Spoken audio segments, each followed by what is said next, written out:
This is the Aftermarket Radio Network.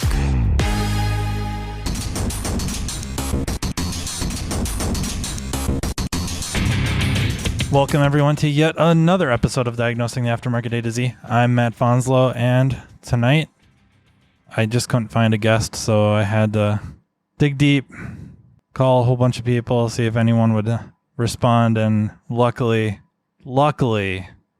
Tanner Brandt is just, the all-around nice guy, decided to join me. Actually, I'm not kidding. Okay, I am kidding. I'm completely kidding. We're messaging about some events that we'll talk about after a word from our sponsor, NAPA Autotech Training. NAPA Autotech's team of ASE Master Certified instructors are conducting over 1,200 classes covering 28 automotive topics. To see a selection, go to napaautotech.com for more details. How's it going, eh? Good. About you? I mean, I'm not trying to be dramatic or nothing, but I gotta say, I'm taken aback. I shouldn't be surprised, but I guess I'm just kind of disappointed in the state of our country. So, for those of you that don't know, and I'm not sure how that's even possible, but we are recording shortly after the assassination attempt on former president and Republican candidate for President of the United States, Donald Trump. The failed assassination attempt. Looks like they got clipped in the ear pretty good. And there's a whole bunch of other stuff going on with that I don't know that we need to delve into. But there are things that definitely are worth discussing. I don't want anyone thinking that I think this is purely politically driven. That this individual is, 20 years old? Yeah. So I got a kid that's about that age. I don't know if politics is really the big driving force. Also some other issues. It looks like he was a registered Republican, but also donated to the DNC. So I'm sure they'll turn up more and more about this character. Probably the most important thing is somebody did get killed. Sounds like a father and protecting his family, presumably. The reason I guess I bring light to some of that is on social media to a disgusting degree. Disgusting degree. There's individuals that are upset that the shooter did not take out the candidate, former president Donald Trump, which is mind-blowing to me. That is mind-blowing to me. Like, whether you're going to vote for him or not, whether you like him or not, whether you hate him, fine. We want him dead? The hatred on both sides, because we look at not only are people, we're saying that they wish he had succeeded, but also look at the people that immediately, like literal minutes after it happened, that were like, this was politically motivated. The left, convinced this kid to do this. Like, the Democrats were behind it. People saying also that, like, right from the get-go that it was staged by Trump as, like, a political stunt, like, all this different, just crazy stuff. So everybody hates each other, and everyone wants to blame one person or the other, instead of sitting back and, like you brought up, it's a 20-year-old kid, and now a day later that we know more about it, there's zero evidence so far that he, didn't have anything about politics on his Facebook.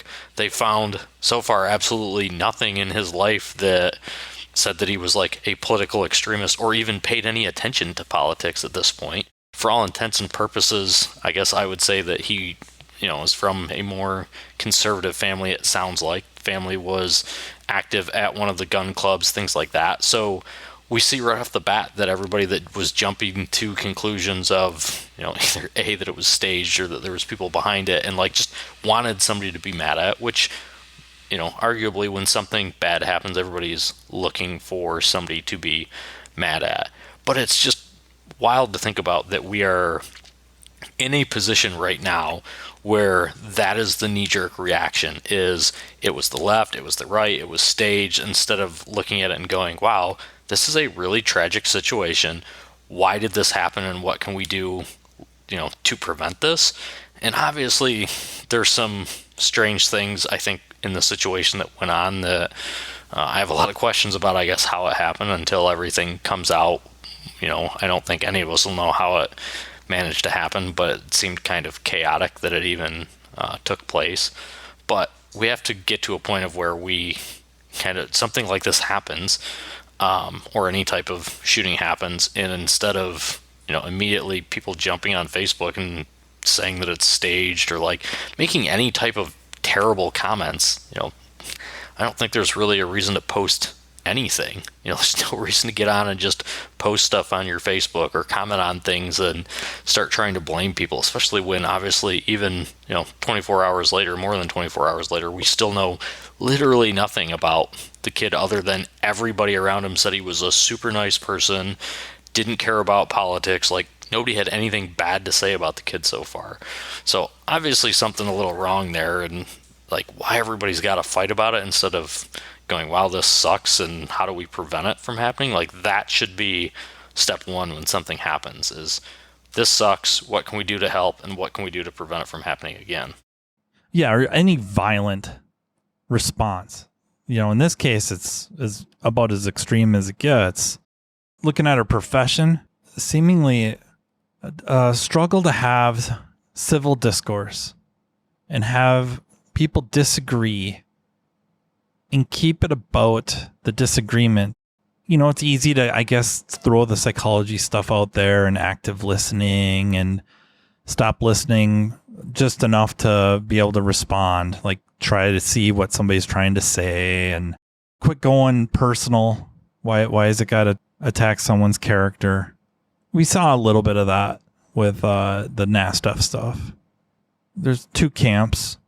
The camp that's kind of for the requirement to have a VSP to use scan tool capable of doing stuff with a mobilizer, and those staunchly against it, staunchly against NASTF, which I don't know, not to sound like overly defensive of NASTF, but I think they're really the ones stuck in the middle of kind of delivering the message that this is what the OEs are going to do. This is how we get access. Here you go. That's a really good example of there's two sides, and the two sides have to kind of work together to come up with something. So obviously it was put out there that this is how it's going to work. And then like in the very beginning, there wasn't the thought of, how do we make it work when it's offline so that people can verify it? Well, then it was realized, okay, that's a problem. People brought that up. So then that has to be changed to fix it. So it takes multiple people working together in different viewpoints to come together with an agreement to come up with something that works for everyone, right? We have to have discussion to make that work.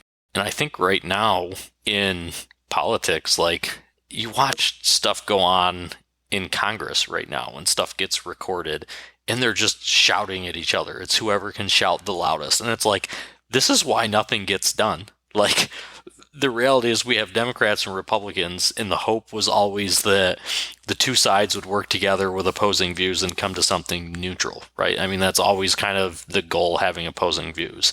But that doesn't seem to be the case all the way up to the top all of a sudden. And I think that it's kind of like lead by example, and all of a sudden that's the example now is, well, everyone up to the president is yelling at each other and people in Congress are yelling at each other. So it's okay to be disrespectful and yell. And now we're stuck in this spot where like literally nobody can work together. And it's like the trickle down effect right now of that is that like even in companies, nobody can work together. Like I'd hate to be on a board right now with everyone's like, okay, well, it's okay to yell at everyone now and just scream and then nothing gets done. And I think that's the reason too why we're seeing a lot of companies fail now, or larger companies start to fail, because I don't think anybody can work together and get along, which is a big problem.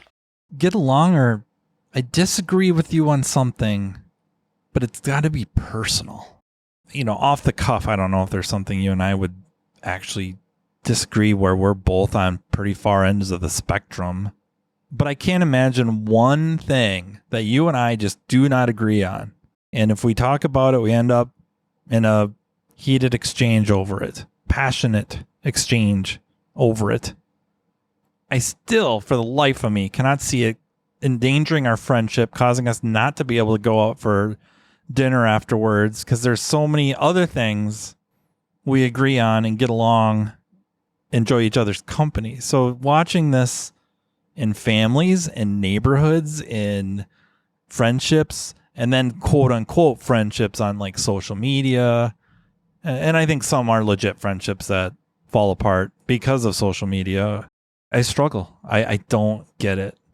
The amount of marriages that are falling apart because of one being Democrat and one being Republican, that to me is, I guess, kind of funny. My own parents are like this, but it's like a female is more likely, I guess, I would say, throughout history to lean and be Democratic, and a male is more likely to be Republican. Like, that just kind of seems to be the way it's shaken out when you look at, like, I don't know, a lot of couples. And now all of a sudden it's a, like, divorce problem. And I'll be the first to say, you and I both know that, you know, there's probably other problems there. However, like, my wife and I know more than a dozen people in the last 6 months that have gotten divorced. And, like, not all of them were from politics, but some of them definitely were. Views have been changing and they can't even sit and discuss. And I guess what's interesting to think about is that, like, when did it start going wrong? You know, you and I have always been friends and always been able to discuss things. And I guess I feel like most of the people that I'm friends with, I, you know, have that relationship with. Like, I have some shops that I have some shops that are like extreme conspiracy theorists. And even them I get along with, and I'm like, okay, like, tell me, go for it. Tell me your conspiracy. And then most of the time I'll just be like, oh, that's interesting. And, like, I'm not going to argue with them, and I'll sit there and talk to them about anything else too. But, like, I don't know. I don't get angry at them.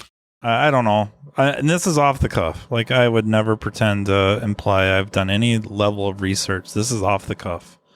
24 hours news and global. Like, they report everything right away, and it's just all the time. So it started out on television, namely cable and satellite, if you will, and then now the internet.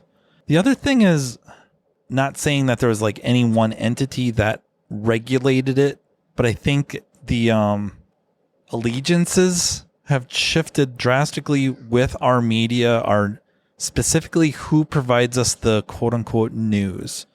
I don't remember it being so politicized, but again, when I'm a kid, am I paying attention to, you know, when it was Reagan and Mondale running, Bush and Clinton? Am I really paying attention to the different news outlets having their own slant?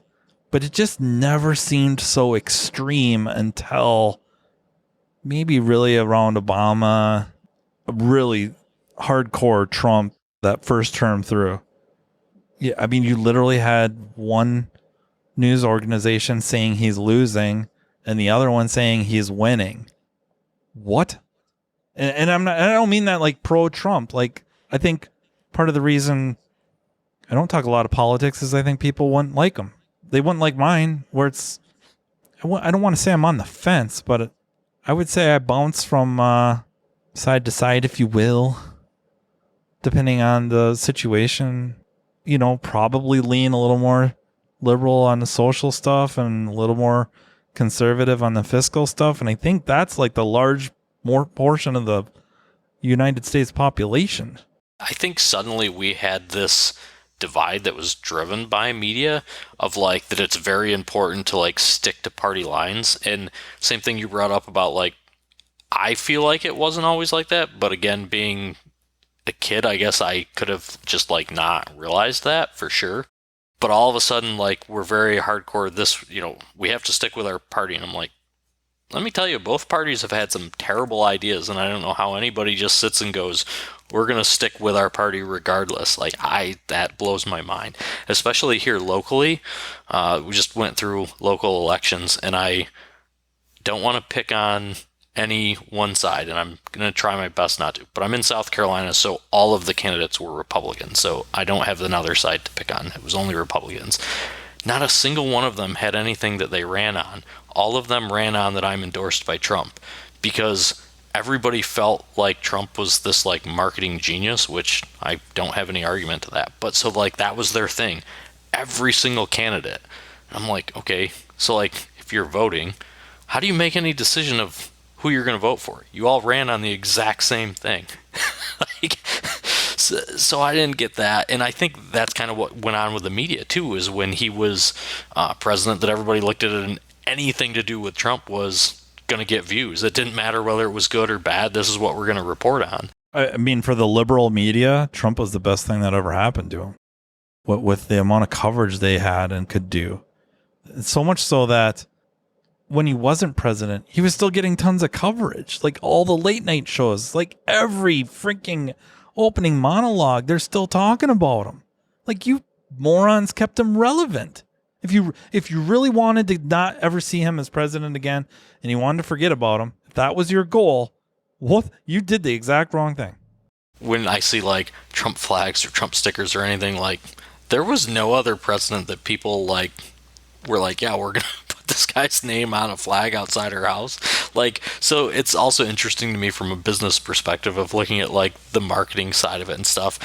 But then from a like intellectual perspective, I'm kind of like, you realize that you're like fanboying over a politician, which is strange to think about. Like, I wouldn't put like, I don't know, an actor's name on the side of my house, be like, I love this guy. Like, I don't know, the whole thing, that side of it is very intriguing from a business perspective to me of like how that came to be. And like him being a politician aside, or him being president aside, like the fact that you have people that are like, yeah, we're going to put this guy's name like on our house and on a flag and we're going to fly. Like, whether, I don't know, I feel weird with putting anybody's name on like a flag outside my house. Like I say, I wouldn't, there's people that I'm like, they're amazing, I've learned so much about, I still wouldn't put a flag with them outside my house. Like, it's just a strange thing. I mean, if I was going to have an actor's name on my house, how do you not go with Bruce Campbell? No one would think that's weird. That would be normal. Now you got me thinking I'm going to do that. But I just have to look and go, throughout history, is there like, I don't know, I'm obviously younger than most, but like, was there ever a president that we like made flags and like stuff for? I mean, during a election, within like months of the election, I've obviously bumper stickers and stuff like that, but like, I don't know, the rest of it, I guess I feel like has never been a thing. I can't speak for like Washington and Adams and Roosevelt, Lincoln. Maybe they did. I think Lincoln, they had a wrestling match. That's how they determined who the president was. But I think I kind of got going on a tangent with the 24-hour news cycle when the news became like a profit center. And now you have strategies, business strategies to keep people on your platform longer. That, I think that started the split. That's when you started seeing the news itself having certain political leanings. And maybe it went before that, you know, maybe I'm completely talking out of my tail, but maybe there are more leanings than getting very hard off of center, where now, because it is a business, a big business, they have to play on targeting audiences and who they want watching their product and faithfully. Where if they're all providing fairly accurate news, well, then it's a toss-up if I watch MSNBC or CNN or Fox News or, you know, any number, you know, ABC, CBS, NBC type news providers, you know, the AP, that they're looking for a target audience. And then we can't forget, obviously, social media and the algorithms.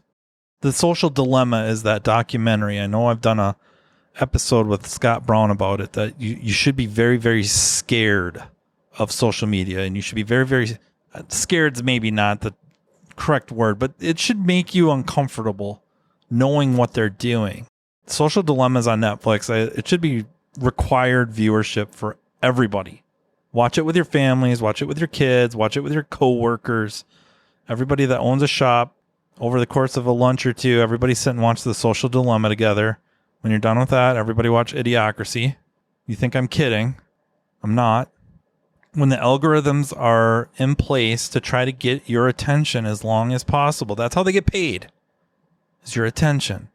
So they're watching very closely what keeps you on. And you know what it is? Stuff that enrages you. That's what keeps you scrolling. That's what keeps your screen time up. And now when you just think the quote unquote other side is just evil, you start qualifying the people that are quote unquote on that side as being evil. It's the most insane thing. When you have certain pundits, if that's even the right word, and the two that just pop in my head just off the cuff, because it's kind of what we do here. I would say like Jon Stewart and Bill Maher talking about how you shouldn't really hate half the country. Say what you will about the last election. And I'm not saying Trump won. I'm just saying it was close for whatever reason. And I don't believe that everybody that voted for Biden was just 100% rah, Biden and 100% anti-Trump, and vice versa. I don't think everyone that voted for Trump was just, he's our guy, rah. I think there's a lot of misgivings and a lot of little things that cause people to vote certain ways. I can't echo this enough. I had it on my Facebook page straight from Jon Stewart, is like, this can't be real. This just can't be reality. And yet, here we are.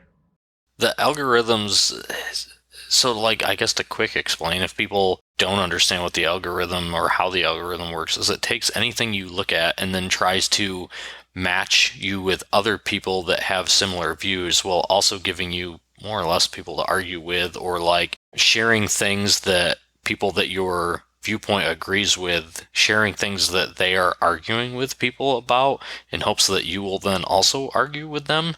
And you can make your algorithm change like fairly rapidly, especially like YouTube. Man, you look up one wrong thing on YouTube and it just absolutely jacks, it just totally jacks your algorithm like terribly. And so to try it, use YouTube as an example. And if you're somebody leaning Republican, look up things that lean Democratic. If you were Democratic, look up things that lean Republican. You don't even have to watch them. If you watch them for like 2 seconds, but just do that. Do it like 10 times a day, right? For like 2 days. And your feed will completely change. And you'll be like, I had no idea this stuff existed. And that, you know, this company existed, this news station, like all this random stuff that will come into your newsfeed, whether it be YouTube or Facebook. If you do this on any of the, especially any of the meta platforms, it'll start to change your algorithm like immediately. You brought up about the like people saying that like Trump won or, you know, whatever, and the election was close. But how come we had all these people that were like hardcore, like Trump won, there's no way that anybody voted for Biden? Well, it's because their algorithm on Facebook showed that everybody that they could see and everything that was shared to them was, we love Trump and we're going to vote for Trump. So then everybody's like, well, nobody voted for Biden. Well, that wasn't the case, because everybody that, or I shouldn't say everybody that voted for Biden, but a lot of people that voted for Biden would have only saw things for Biden, and they also would have only had things associating them with that part of the political spectrum. So you can get to a point of where you have a misconception of what way the world is leaning, and it doesn't matter, again, to me, I don't care one way or another, but you can get this misconception if all you're doing is using social media, because it's going to just continuously show you things that you want to see that agree with you to make you feel like you're part of a community. That's how they get you to stay on. That's how they build a sense of, well, belonging, I guess, for lack of better words. NAPA Autotech training sessions are being conducted day and night in a town near you. This training caters to every level within your organization, be it a mechanical assistant, a mechanical specialist, a technology specialist, or a driver safety calibration specialist. Imagine a one-stop shop training partner in NAPA Autotech that will lead your team to a path to greatness. Autotech's entry-level Build-A-Tech classes convert the untapped potential of your new hires into money-making mechanical specialists. Autotech's higher-level tech update classes introduce specialists to the world of ever-changing technologies, which prevents your shop from getting technologically stagnant. Remember, if you're not moving forward, you're falling behind. And, turning to the front of the store, the Autotech Service Advisor class is an awesome way to hone your client advocate skill set, ultimately benefiting the customer through an improved vehicle repair experience. But it doesn't stop there.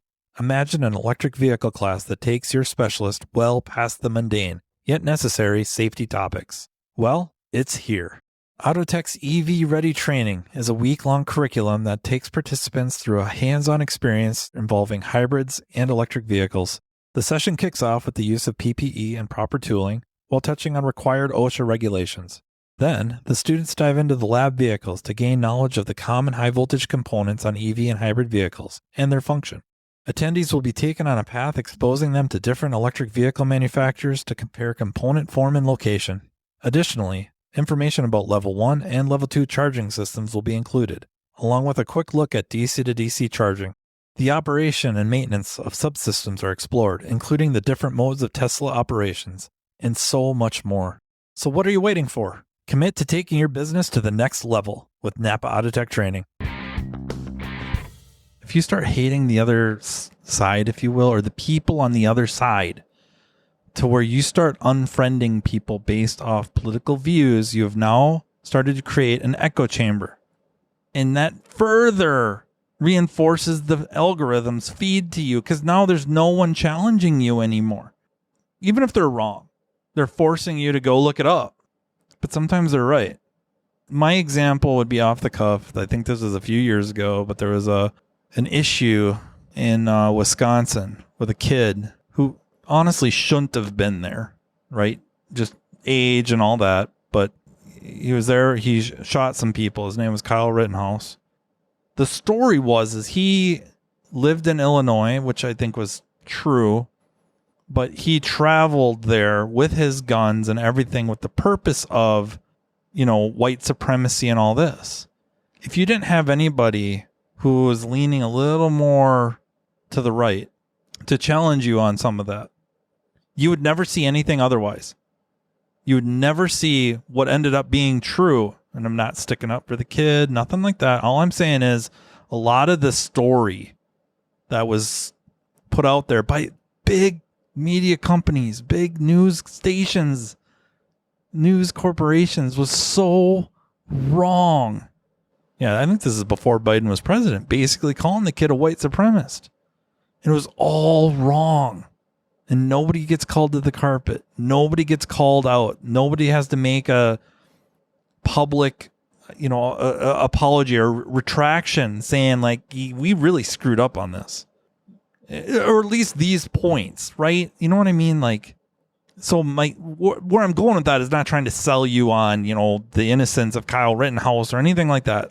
What I'm trying to point out is if you're disagreeing with people on your Facebook friends group or whatever friends groups, and you start blocking them, you start removing them from your friends list, you're now creating an echo chamber where there's no one challenging your line of thinking anymore, which reinforces the algorithm already in place to keep feeding you more and more stuff. When it's accurate, yay. When it's not accurate, it's horrible. Horrible. I look at my friends group and I think I have a pretty wide variety. I have people that I would consider very, very liberal. I also have friends that are very, very conservative. I would say I'm good friends with all of them. We disagree on various things. I have friends that are very libertarian. And I feel like I need them to try to keep me where I want to be, which is really just, I just want to be right. I want to know the truth, or a reasonable amount of truth is what I care about.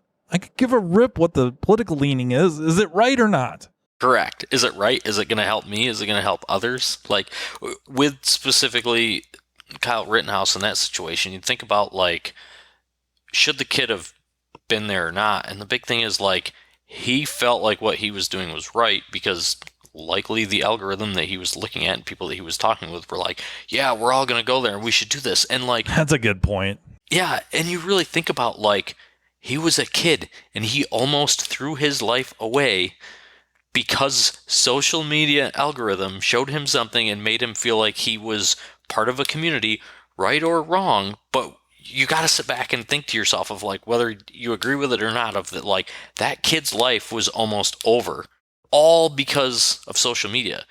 Guess what? 20 years ago, that would have never happened. That kid never would have been put in that position. And that's part of my issue right now with the two candidates that we currently have is looking at the age, and I'm going to sound ageist for this, but I don't mean to, but like thinking about like Kyle Rittenhouse situation in particular, or really, I guess any kid, of like, this is what that generation is dealing with.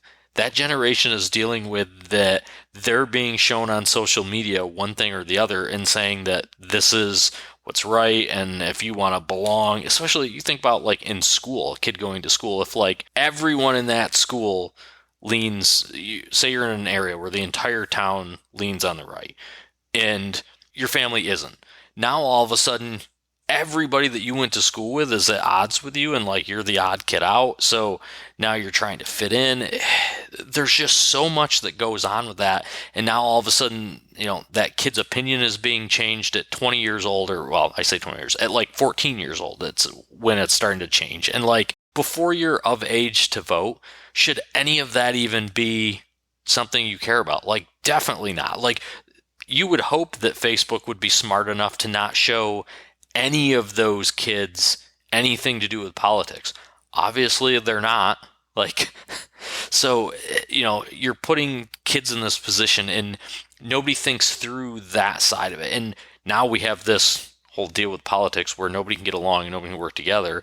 And the two that are running for president don't understand the situation that they're putting the youth in. And I would argue that most of the people that we have in any political position don't really understand the situation that they're putting the youth in. And now we have this situation that just, you know, played out yesterday with the, you know, assassination attempt. And guess what? It was another kid. And you look at the school shootings and everything that's gone on, it's pretty much always been a kid. And it's because the decisions being made are by people that don't understand anything that's going on with that. They don't understand how social media is affecting them. They don't understand how the news stations are affecting them, or how the news stations and media is affecting the parents that might be affecting the kids. And there's no thought of that. And I unfortunately feel like unless we can get somebody like that is still of working age, that has kids that are going through school and going through that, I don't think they'll ever be able to understand it. I mean, you look at, I'm going to pick on Trump and Biden, both for this, obviously. Biden's son is obviously nowhere near school age. And when he went through school, none of that was a problem. Trump's kids, same thing. Trump's kids are older than me, and when I went through, social media was not really a thing. I'm 34. Social media was just starting to become a thing, like with MySpace. And let's be real, everybody liked MySpace, Tom, and like we had a grand old time on MySpace. We didn't have the problems that we did on Facebook. Everyone learned how to code things, and then the guy sold the company and made millions of dollars, and now he's a photographer. So, like, we had it pretty good. So what I'm getting at is the ones that are running, like, they don't understand that, and the ones that are in Congress don't understand that. So why are we ending up with all of these bigger problems? Because they've created a political divide, and they don't understand what it's doing to the younger people. And then the big question I have is, like, what happens 20 years from now? If we don't fix it now, it's going to get worse. Like, we have to start thinking through that. And I would say it starts with us, you know, or not really us. The generations that are currently running the country need to think through, and they need to lead by example and start getting, you know, people to get along.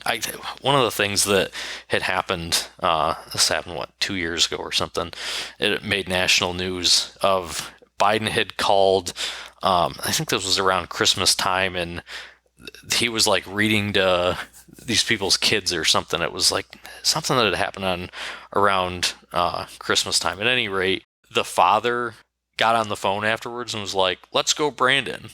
And then, like, obviously he got a bunch of hate for it. And I'm like, that's like a perfect example of your kids had an opportunity to talk to a president, whether you like the president or not. Your kids had the opportunity to talk on the phone to a president, and then you were disrespectful enough to say that. Whether you like the guy or hate the guy, like, you kind of just ruined something that was cool for your kids, that they, you know, when their parents would be able to say, yeah, we got to talk to a president when we were younger, and then my dad made some stupid remark. Like, I don't know why you would make a disrespectful remark towards anybody at that point. Like, And there's a lot of people I don't like. I still don't tell them off in front of people, especially not on not when I know it's going to be national news. But like that was the example led to those kids. So then those kids, obviously, for probably up until that happened and the dad got called out on it, like the kids were being taught that that was okay. And I'm not one to tell people how to raise their kids, obviously, either. I don't have kids. I'm the uncle that teaches them terrible things, so I shouldn't talk about this. But still, like, we have to think through it. And it's that generation that's, and then you get the other side of it of, oh, you know, well, this generation's just soft. And I'm like, that's what every older generation said about the younger generation. Correct. And they're probably right to a degree for good reason. But they're the ones that raised the right. Like, okay, your fault. You raised them. Don't know what to tell you. Yes, you used to have to go to the bathroom outside. You had to carry your water into the house, and then finally got indoor plumbing. Still had to go to the bathroom outside. Then you got indoor bathroom, toilet. And now the kids aren't as tough as they used to be because they used to have to go outside in the middle of winter to use the outhouse, you know, dig a new one from time to time or, you know, whatever. Just, you know, everything was more manual. There wasn't mowed your yard with a sigh and sickle and manual rotary mower, you know, push mower.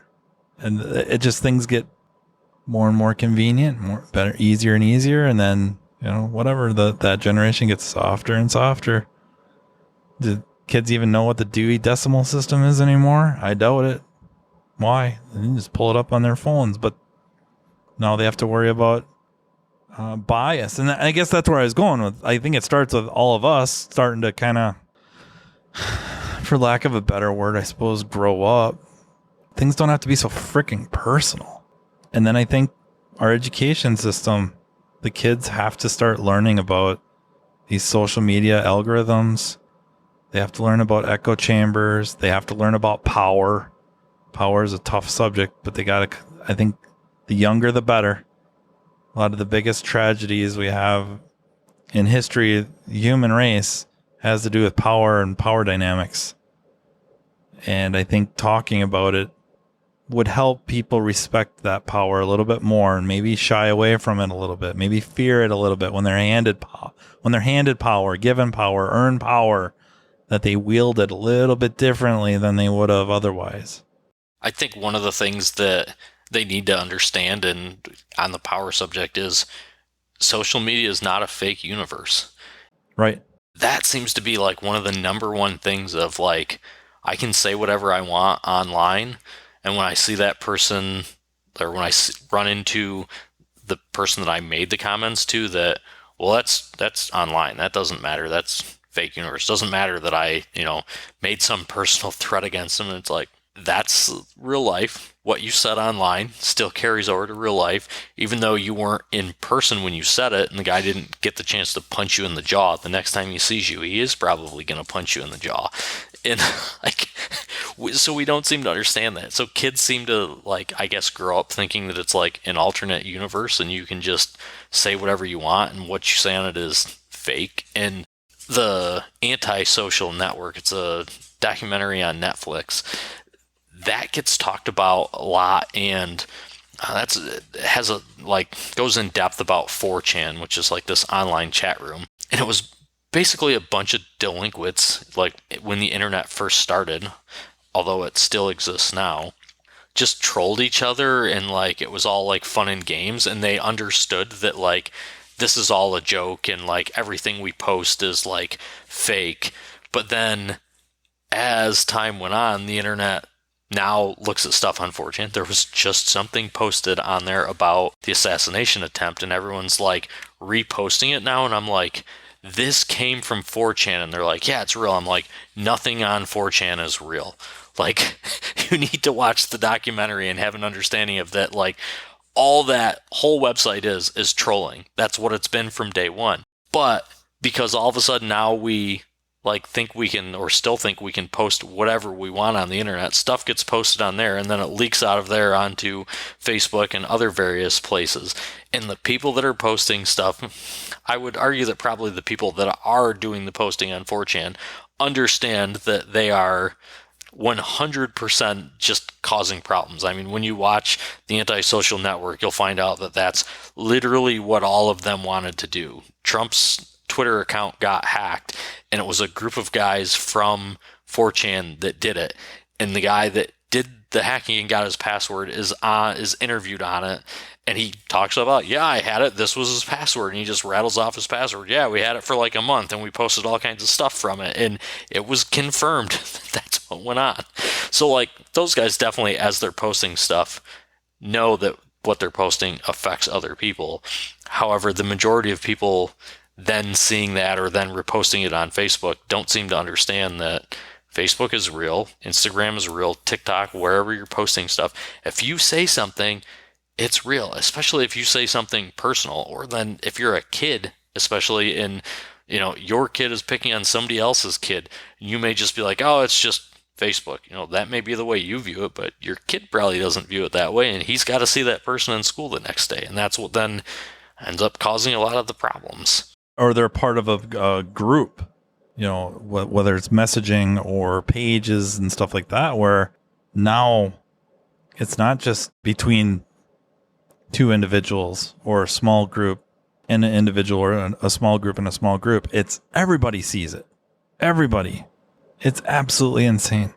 The other thing is just watching what you're looking at in general, as to, depending on the news you're watching, it can give you a very, very, very negative look on just the state of the country, the state of society.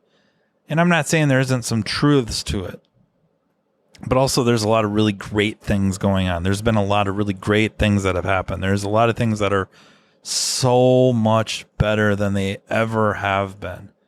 And you can lose sight of that. So you have to make a concerted effort to go look for good things and spend time looking at good things, not only for your own mental health, but also to alter your algorithm a little bit so you do get fed some of the good stuff once in a while. Because otherwise, man, you could spend months online and just think this world is going to hell in a handbasket. And you just start getting depressed, just really cynical, and wherever that takes, different people are going to take it to different extremes, or no extremes necessary, but they're going to handle it differently. Is there some truth to some bad things happening? Of course. There's also a lot of good stuff. And if you don't get to see it much, that it affects you. A little bit of advice there is there's a lot of really good things going on to go check out and keep tabs on. And I would say, I just, as you were saying that, Googled happy news stations, because I'm like, there's got to be somebody that's capitalized on just, and there's a whole bunch of them. I don't know anything about them. I don't ever pay any attention to any of the news. But there's a whole bunch of them. If you Google it, there's Good News Network, Positive News. Don't know what any of them are. Again, I haven't tried this, but it looks like there is some. There's even YouTube that says Good News Network. No idea what it is. So somebody's at least thought through that. So there's got to be places to get news that are not doom and gloom. And my advice would be, if you are somebody that all you watch is CNN, NBC, Fox News and stuff on TV, like, they're always going to go after the terrible stories. Sometimes my wife and I very rarely watch anything on the news. We don't have regular cable. We use streaming services, but we have antenna TV as a backup. And once in a great while, we'll put on 6 o'clock news, and I can watch it for 5 minutes. I'm like, this is the most depressing thing. And then I go, this is why my parents are always mad, because they just sit and watch it. So also, if you're my age and your parents are in their 70s, you could also use parental controls and just block those channels from so they won't be able to go back on and figure it out. And they're probably going to be happier. I have a rough time watching network TV anyways, just because the commercials are so dumb. I feel like I'm getting dumber watching them. And if I'm sitting around with family and they're watching commercials and laughing at them, I'm just like, oh my God, everybody's getting dumber. Hence my recommendation, everybody watch Idiocracy. I will say that is one thing that has gotten softer are the commercials. The old commercials were pretty good. But I guess the other thing I was going to bring, I was looking through my notes too, is if you're somebody that's struggling and you find yourself you get home at night and you find yourself on social media, like arguing with people or literally just scrolling Facebook and scrolling that stuff, find yourself a hobby. Because even if you don't do the hobby every night, when you start doing the hobby and you're talking about it, or you're like doing anything in regards to the hobby, guess what? Your phone's going to listen to you. And a lot of old people are going to freak out here, but your phone's going to listen to you, and your phone's going to automatically change your algorithm. So instead of seeing news things, you're going to see things that have to do with your hobby. And then you're going to start searching things to do with your hobby. And you're just all around going to spend a lot more time doing that versus scrolling aimlessly at things that make you angry on politics. And I guess like it's kind of shocking to me the amount of people that like I tell this and they're like, oh, I do have a hobby, and like it's always, they'll like say that it's something to do with politics or with like local politics or with a hobby that is tied to politics. And I'm like, no, this is not what I'm talking about. Like, you need a legitimate hobby that has nothing to do with any of this to get you away from it. I ride bikes. I am a road cyclist, gravel cyclist, mountain biker. I played soccer growing up. I know tons of people that still play in men's league. My wife is a runner. We go hiking all the time. Like, there's a plethora of things that you can find to do. In automotive, if that you want that to be your hobby. I mean, if I'm not on my bike, typically I'm screwing around with something with a car. I have a new garage going in Thursday, and the garage is being built basically for research. That was the whole reason behind building it, is research and class development. So I always find ththings to do that are not, that I'm not going to sit there and look up stuff to do with politics. Like, I can see it now. 6 bays, 18-foot ceilings. I wish. 13-foot ceilings, 26 by 35. 2 bays. There was enough room for 3, but we did 2 bays and an office on the end. I'm on the side of a mountain, so I didn't have room for a 6-bay shop. Otherwise, I would have. But we made it. I am going to put a lift in it. 1 bay for my wife's car, the other bay for mine and research. Hopefully, in another month, everybody will get to see it. I won't be doing webinars from here. We'll move into there. But we didn't build a garage when we did the house because we knew we were going to do a detached. I just had to figure out where and how big I could fit and afford. That's the other thing. But so yeah, I mean that's I mean, I know what you can afford, and 6 bays wasn't too far out. Someday when Matt adopts me. Right. But so that's my advice, to try to get yourself out of the doom and gloom, especially over the past couple days. I mean, with everything that's going on right now, pretty much everybody in America would be good to just stay off social media for the next week, and then, I don't know, start finding a hobby in that week that you take off. I would say too, during COVID, a lot of people found hobbies, and then sort of when COVID ended, they, stopped doing it, or they have gotten older and they're like, well, life got in the way. Well, take some time to pick them back up, or find something. You got to do something that makes you happy and is getting you, I think, all the way back to me bringing up the Trump flag things. I feel like that's kind of how that started, is everyone's like, oh, this is cool. This is our thing now. And I'm like, this is not your thing. You should totally just have you should have a flag in your house that's something that you like. Something you see guys that are into soccer, and they'll have a flag of their favorite soccer guy. People that are into NASCAR have flags for their favorite NASCAR driver. That I'm good with. Find something you like that you display, that gives you, that you want to put out there, that is not something tied to politics. Yeah, and I think amongst friends, to try not to politicize everything, although there are things that are. It's just the way it is. I think we're just going to all be a little bit better about really listening. I disagree with you, but I'm trying to see your point of view. And now that I see that, I'm not coming over to your side, but my stance is weakening a little bit because I see what you're saying. That makes sense. Or I understand what you're saying. I completely hear you and I agree with you, but I disagree about what you think the effect of this will be towards that.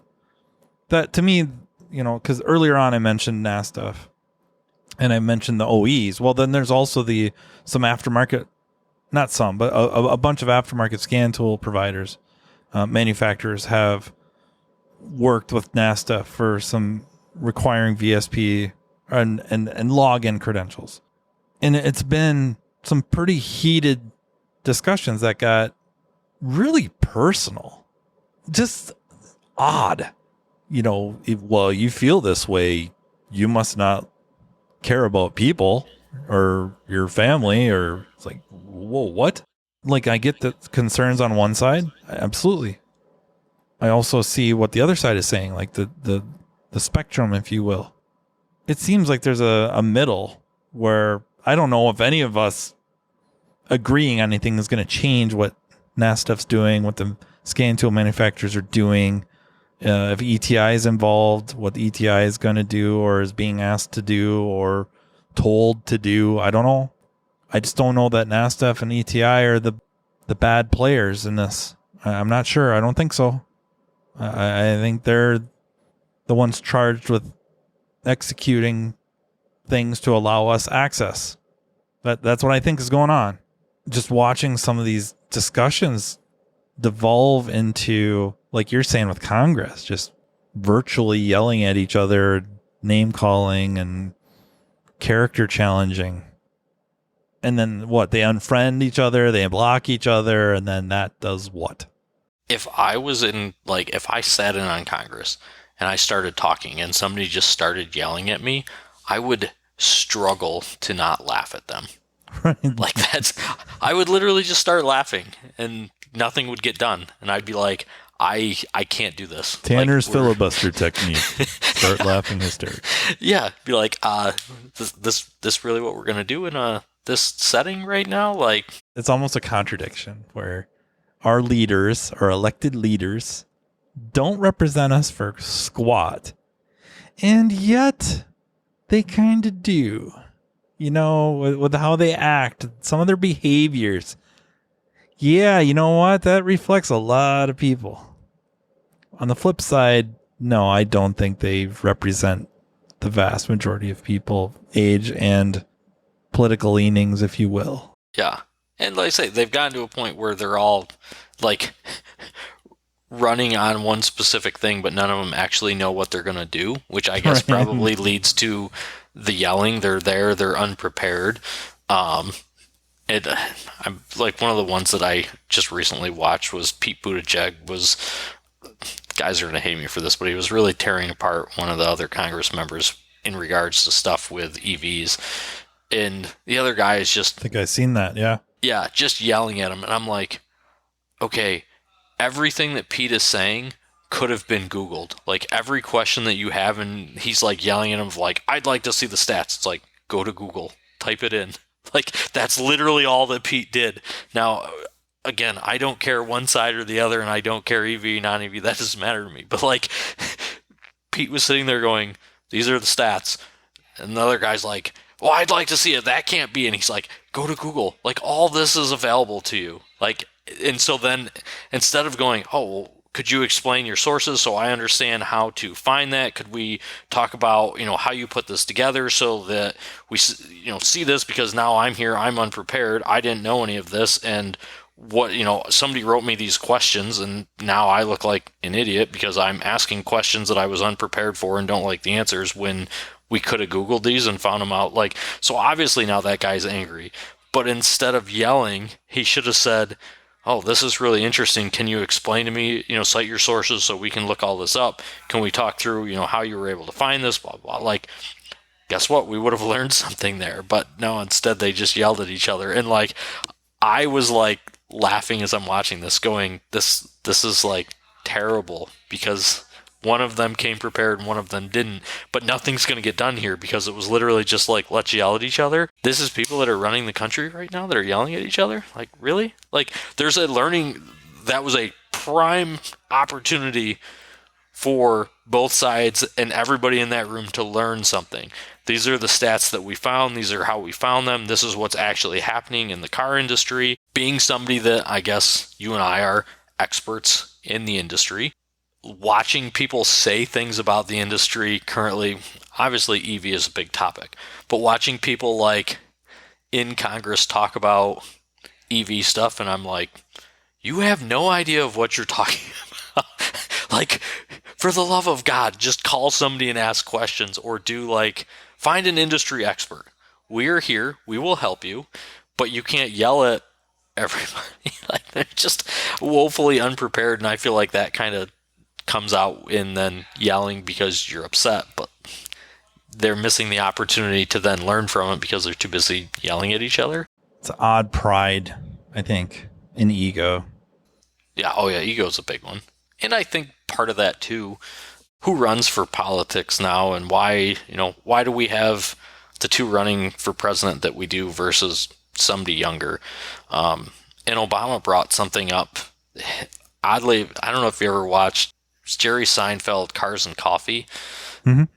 So, comedians and cars. Yeah. Drinking coffee, yep. He had interviewed Obama, and I'm pretty sure this is where Obama said it was on this show, because I used to watch it, and I'm pretty sure this is where he had said it. At any rate, he asked him, would he do it again? Would he become president again? And he said, no, because he goes, my life is over. I can't go get a coffee. I can't walk down the road.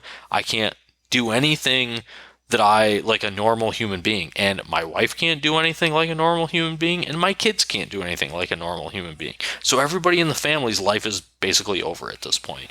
So I think that because of that, if you're running for a political position, most of the time I think there's either there's an axe to grind, or you have a ego and you're like, I want to run everything, and that's not every one of them.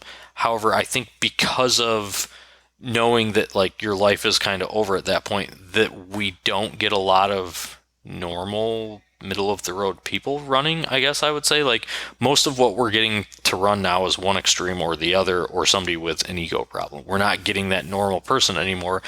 And that's because now we have a bunch of crazy people that are like, we're going to kill everyone. We're going to try to assassinate a, running or a presidential nominee.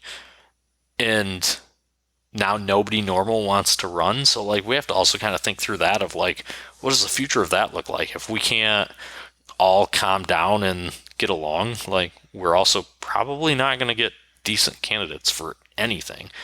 The vast majority do not get involved in politics until the big elections. Nobody's really getting in early on whatever caucuses and stuff like that to really find other candidates that normally, like the last few decades, just don't rise to prominence, where we can start finding these, whatever they are, little more middle of the roads, better reflections of us. And then because so many more are getting involved early, maybe there's just not such the extreme leanings anymore. You might get to the point, and this is probably super optimistic. You might find ourselves, if that happens, you're getting to the polls and you're struggling between the two because the differences aren't so terrific, right?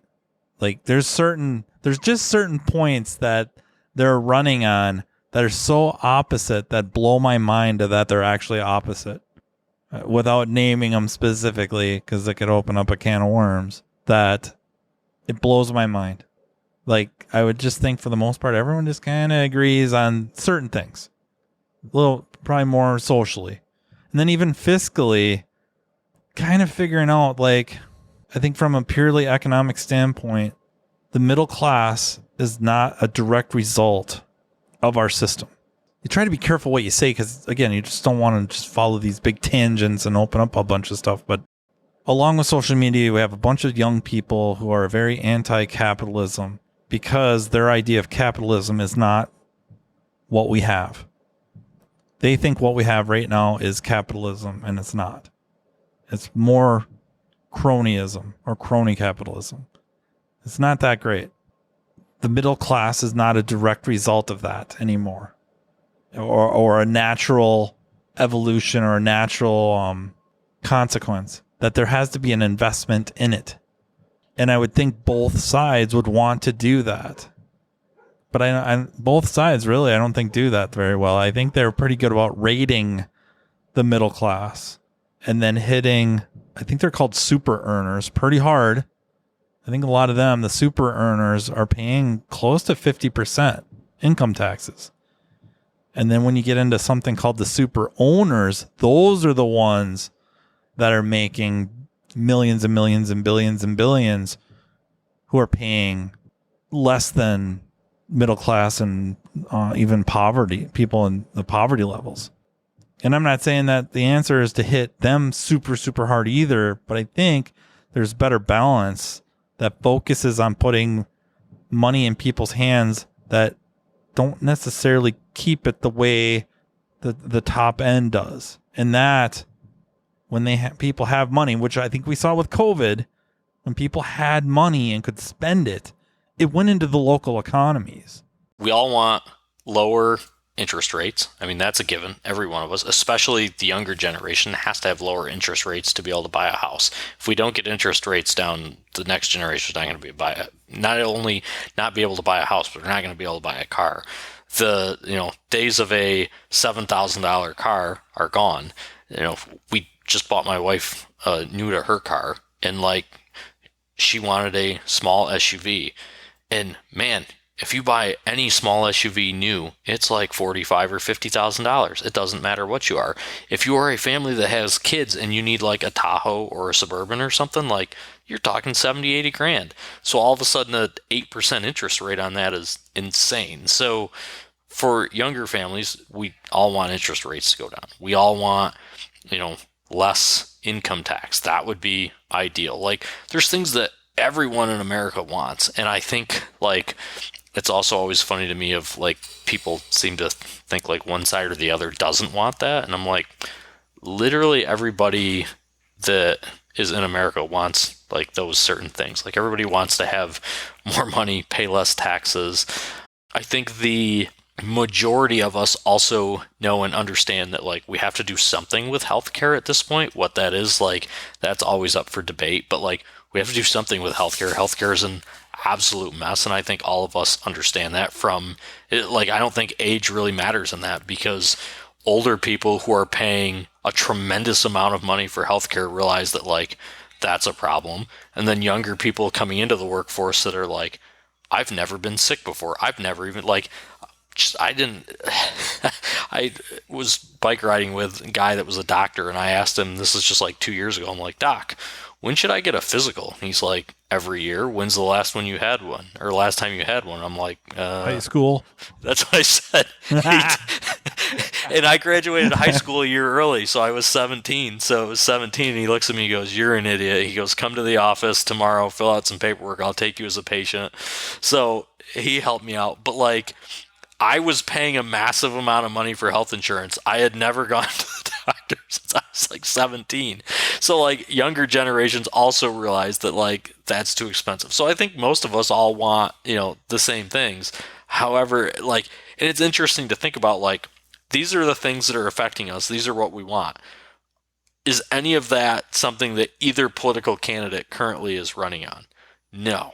The big ticket items of things that they're talking about literally don't matter to most of America. And I don't want to sound disrespectful in that they don't matter. However, there's a lot of other issues that we have that matter more to most Americans at this point. I was just talking with a friend of mine from back home. He's a town councilman back home, and I brought up my thoughts on the world right now and politics is that we're with both candidates right now. Both candidates are at a point where in 4 years, age is a problem. So we're not thinking past a couple of years. I'm 34. I have to work for another 20 years. So I'm looking at, or at least 20 years. I'm hoping 20 years, maybe 30 years, depending. I'm looking at 20, 30 years down the road. What is the world going to look like? What has to change in order to make sure that the world is not a burning dumpster fire? And I also don't have kids. So one of the things that I have to give a lot of thought of is when I'm at a point where I can't wipe my own butt, I have to be somewhere that I can like rely on a good healthcare system and that I can have enough money to like pay a home health aide.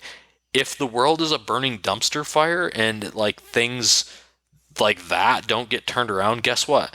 I'm going to have to move to another country when I'm like 70 and can't take care of myself because that's going to be my only option. So like I have to think that 20, 30 years down the road of like, what does the world look like? But not just for me. We also should be thinking about for the kids, like what does the world look like 20 or 30 years from now? If we don't stop thinking about 1 or 2 years down the road, like it's just kind of mind-boggling to me. And I saw it back home. There's a city called Oswego where I'm from in New York. They had the same mayor for like many, many, many, many years. And the entire city was in like terrible disrepair. Like many, many buildings condemned. It's a college town, just absolute slums that the college kids were living with or, living in, drug problems. The town was in bad shape. They get a mayor that is 24 years old that runs, and he runs unopposed. And he's in there for 4 years. Everything in the town or in the city is redone. He got grant after grant after grant.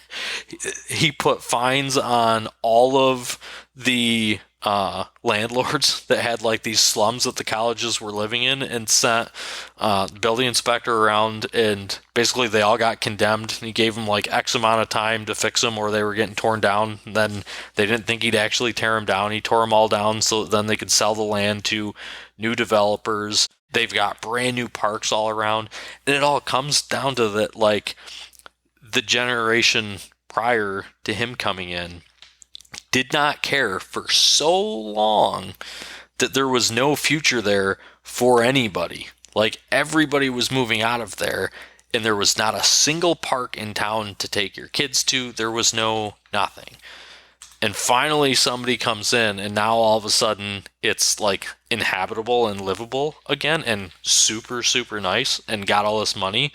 And the only thing that changed is somebody came in and cared to do all that and said, okay, we're going to rebuild all of this, not only for us, but so that there's stuff for generations from now.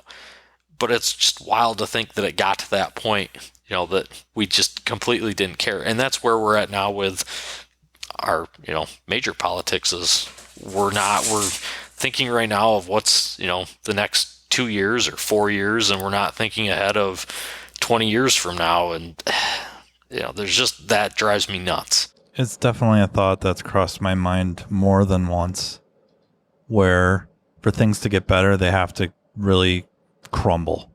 That's when there'll be a motivation to make it better and work together because they figure out they can't do it alone. And so it has to get really bad for it to start getting good. Again, I don't want to imply that everything's just so horrible. It's not. There's things that are certainly better than they have ever been, but we should be striving for better, right? That we do that with our businesses. We do that as techs. We're just always striving to be better every day, every year, get better, whatever that means. More knowledgeable, more productive. I mean, I would think that should just kind of be the goal of pretty much everything. I mean, let physics do the entropy, and we can try to fight it.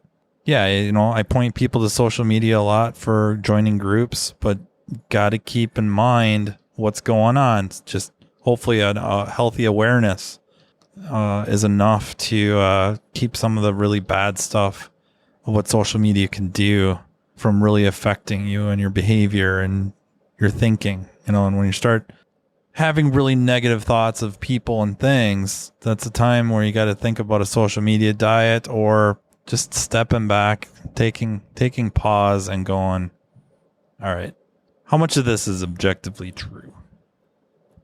Is this person really bad? Are they really nefarious? Probably not. Can we find some common ground and build from there? That's what I would like to see a little more often.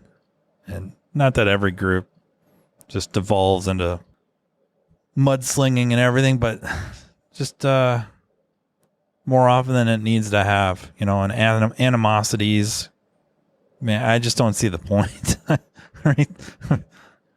I just think everybody, for the most part, can have a pretty good amount of respect for each other, and then discuss points and bring our reasoning and logic behind it and data. If that, there's data to back up what we're saying. Find out maybe people move more towards, the opposite end of what they were thinking earlier. Maybe the opposite. Maybe you're find that you're being convinced otherwise. Like, oh, this data is overwhelming. I can't ignore this.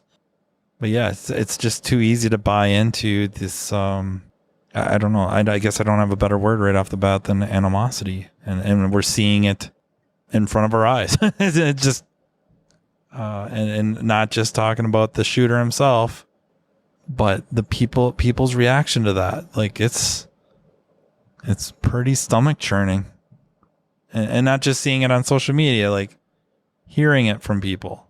Yeah, opinions being formed with zero information so far, and so I think to summarize, everyone has some homework. You have to watch The Social Dilemma, The Anti-Social Network, Idiocracy.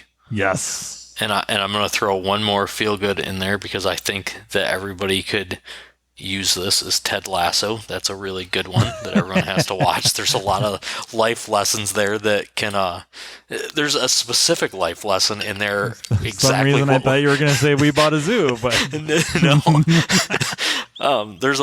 They talk about being mean to each other, because in the UK that's a big thing. But that gets discussed about, things that you say are real and can be hurtful and can upset other people. So those are your things to watch, and then you have to find a hobby. So hopefully by the end of next week, I expect everybody to find new hobbies. Brian Pollock and I have grass mowing cornered, so find something else. Or join the club. I think the cost of entry is... I haven't discussed this with Brian, so I'm probably speaking out of turn. He'll have to come on and elaborate, but I'm pretty sure it will involve Skag, Xmark. I would argue for Walker. There's some lines of Toro I think we could allow in, and Hustler, just to name a few. And then, I don't know. Well, I guess we'll come up with an official list, so...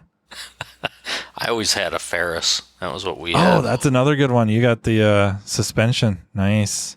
Ferris is definitely on that list. Not because you have one.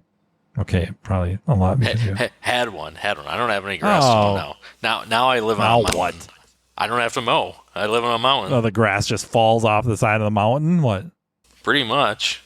Well, as of right now, we didn't plant any, but I literally only have one spot that's going to have grass. You have to rock climb to get up to your house? If there wasn't a road, you would. Gotta go to Tanner's house. We're having a hang. Invited everybody to hang out. Bring your ropes. Oh, man. Thank you very much for coming on, sir. Of course. Thanks for having me. Anytime. Literally anytime. Thank you, everyone, for listening. Hope you got a kick out of this. If you have any thoughts or ideas about the podcast, or you'd like to be on the podcast, please don't hesitate to reach out. You can email me at mattfonslowpodcast@gmail.com. I even respond to those emails. Thank you to NAPA Autotech Training for sponsoring, and thank you to the Aftermarket Radio Network for just allowing me to do this. So until next time, take care. You've been listening to Matt Fonslow, diagnosing the aftermarket A to Z on the Aftermarket Radio Network. Follow Matt on your favorite listening app. He's very interested in what you have to say. Let him know what you'd like him to cover and come on the show. Matt is all for advancing the aftermarket. Find Matt Fonslow on social media and connect, or on aftermarketradionetwork.com.